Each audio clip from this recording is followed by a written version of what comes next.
د کابل او اسلام آباد ترمنځ ترینګلې اړیکې د پاکستان دفاع وزیر وایي چې له افغانستان سره مذاکراتو کې نهیلی شوی دی.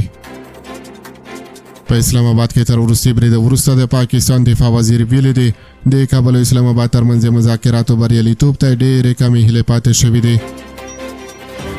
د پاکستان دفاع وزیر خواجه آصف ټینګار کړی دی چې په پاکستان کې له برید وروسته باید د پاکستان حکومت د خبرو اترو د دوام په تړاو په احتیاط او جدیت سره پریکړه وکړي.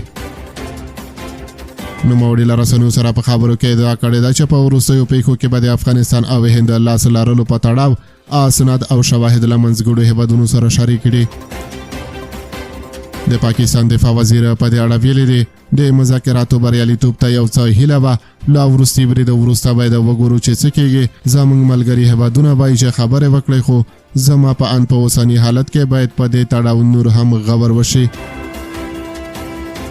د افغانستان اسلامي امارت تر اوسه د پاکستان د دفاع وزیر دغو څرګندونو ته غبرګون نه دی ښودلی، خو یوه ورځ وړاندې بهرنیو چارو وزارت وزیرستان کې په ښوونیز مرکزونو او اسلام آباد کې وروستي بریدونه وغندل. ورته مهال د سیاسي چارو یو شمېر شنونکي وایي چې د دواړو هیوادونو ترمنځ د ترینګلتیاو د حل لپاره د کابل او اسلام آباد ترمنځ د مستقیمو خبرو پایلیدل یوه اړتیا ده. د پوځي چارو کارپوه زلمی افغانیار وایي پاکستان باید خپل کورني مشکلات له خپلو خلکو سره په داخل کې حل کړي او دواړه لوري باید د ملي ګټو په پام کې نیولو سره د مذاکراتو میز ته کښېني.